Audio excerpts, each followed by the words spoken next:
And so, following some of my recent videos about the impact of ESG funding from investment firms and its effect on gaming, I have been noticing some naive and overly optimistic perspectives on this. And I don't regard myself as a doomer of sorts, I'm just a realist. And some of the things you'll hear in this video might be a bit too much to handle. So I've seen some comments that are just way off and I need to bring them back down to the real world, and to paraphrase some of the things that I've seen. People say that ESG and wokeness died years ago. Many projects that were funded by ESG will never find money again. They say you can see it happen in real time, layoffs and studios shutting down, it proves ESG is over, and even people going as far to say that we've won. Even Vanguard, a global investment firm like BlackRock, now that it's outright stopped net zero. This is huge. Modern leftism is done for. And I wish you were right. But have you ever seen the expression in trading or in cryptocurrency to zoom out? And only then can you see a sense of perspective, an understanding of trends, and see exactly where things are heading. Rather than being hyper-focused on the last couple of years, you need to understand trends that have been consistent for decades. People without this perspective clarity are the same people who might rightly criticise the demise and degradation of Western culture, but they'll go on to say that wouldn't it be great if we can go back to the 90s? But you just have to understand that the state of things in the 1990s, for example, they were foundational to what came in the 2000s and to where we are today. And I was born in the 90s, so my memories of this time is really just Spyro the Dragon and Pokemon cards. But as an adult, looking back, the cultural phenomenons we observe exist because of the 90s, and in some cases even before this. And trust me when I say the 90s were not based, they were just the tipping point. One prominent area of American life that nearly wholeheartedly embraces the gay lifestyle, that's the entertainment business, especially television. CBS's Sandra Hughes reports there are some who strongly believe the media have gone too far.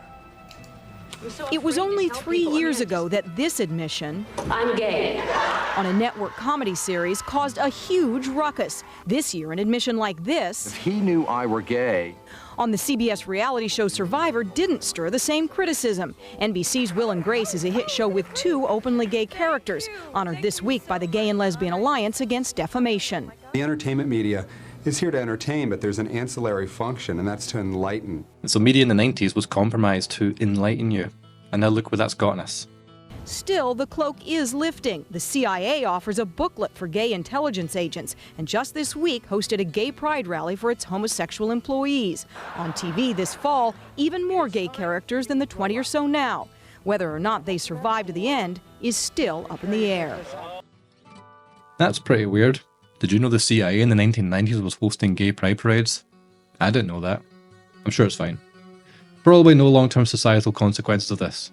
My daughter Edie first came out to us as trans when she was 6 years old, and although everyone in her family accepted and loved her, she felt a sense of rejection from society. She wanted and needed a community. So when we heard that Surrey Pride was coming to our town, we brought Edie so she could see she wasn't as alone. But anyways, it's up to God to judge, not me. But the slippery slope is real. The slope is just several decades long. And while it's good to take wins where we can, the idea that the pendulum is now going to all of a sudden shift and everything's going to become cool again, and the blue-haired feminists will unbrainwash themselves to become loving mothers, it's just not going to happen. In the decline of civilizations, there will be moments of relapse, reflecting on the so-called good old days, but these will burn out quickly and the decline will resume again, potentially harder and faster before. And this is important to consider, because gaming culture in the 90s and early 2000s was totally different than it is now. Back then it was niche, nerdy, and somewhat anti-establishment. It was seen as a bad thing that kids were playing games. But now gaming's mainstream, it's normal, and it's expected that everyone with some spare time in their hands will escape into video games of some form, whether it's on your phone or your computer. And so because of the mainstream nature of gaming now, it's a part of wider culture, and wider mainstream culture is ripe for subversion. And there was a cultural relapse in the late 1990s. This was the so-called Attitude Era, which this video covers and is linked below. Essentially, there was an angsty teen-style backlash to the establishment, and you can see this in the music and the fashion of the time. And hating on video games was something only politicians in suits would say, which made them all the more appealing to those absorbed in this cultural zeitgeist. All right, we want to take a look at a clip of one of the segments of one of the video games that folks seem to be pretty disturbed about.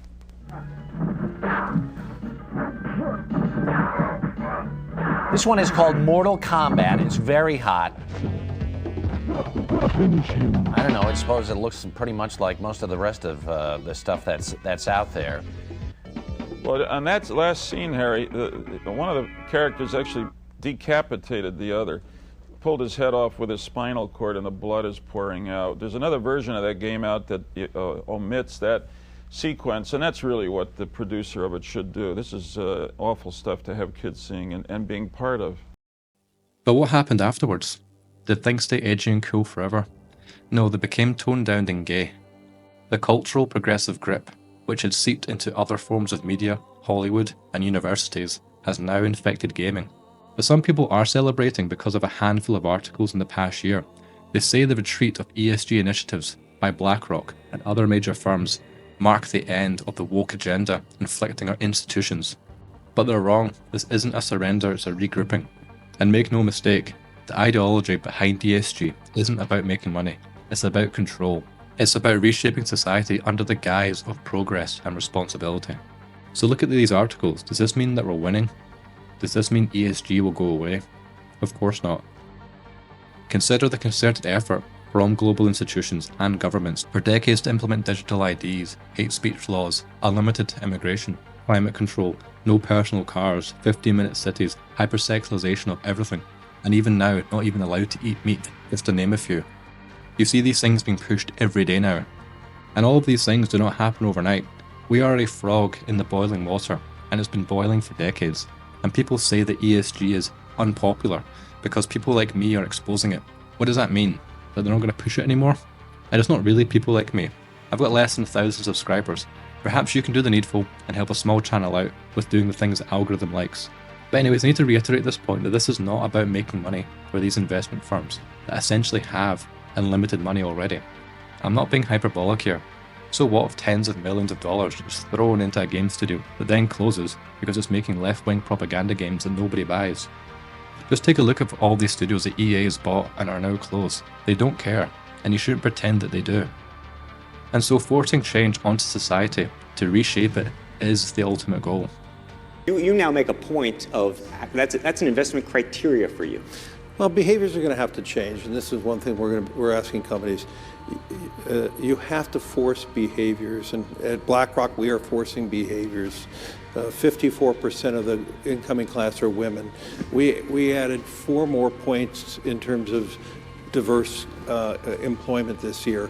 And what we're doing internally is if you don't achieve these levels of impact, your compensation could be impacted, okay? We're doing the same thing. And so it's just, you have to force behaviors.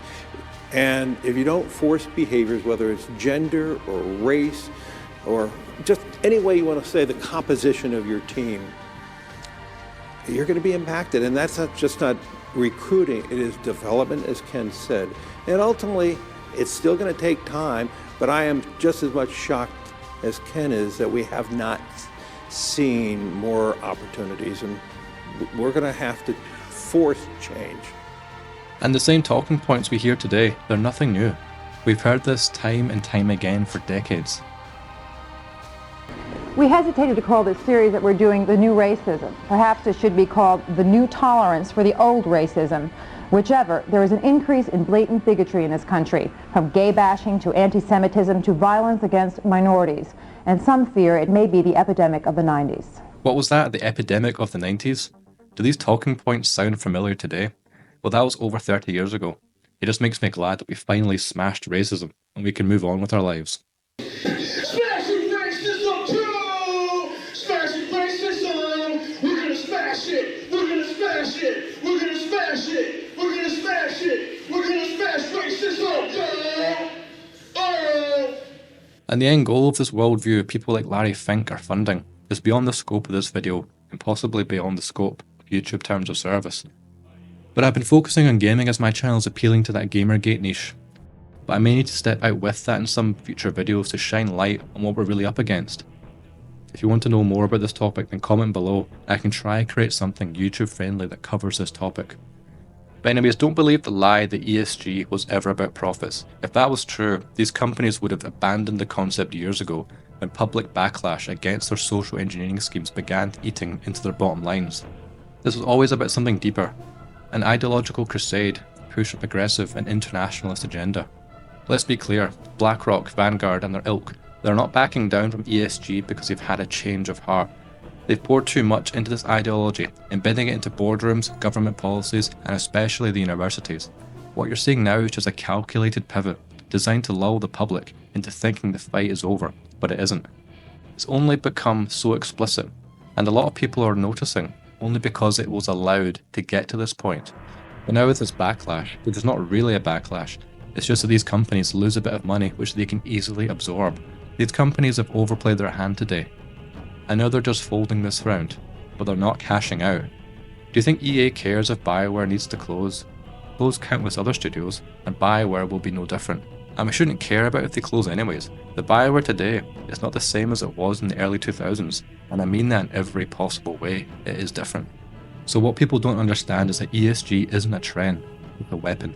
A weapon to impose values, erode traditional culture, and centralize power in the hands of the elite. BlackRock might be scaling back its ESG rhetoric, but they're not abandoning its mission. They're just changing the branding to avoid detection. So even if the acronym ESG disappears, the ideology it represents is already deeply rooted in the system. These firms didn't embrace ESG to maximize shareholder value. They did it to enforce conformity, to make businesses and individuals align with a singular worldview, a progressive liberal worldview that despises tradition, independence and free thought. So don't be fooled by the headlines. BlackRock isn't retreating, they're just going underground. The agenda hasn't disappeared, it's lurking, waiting for the right moment to re-emerge under a new name, with even greater force.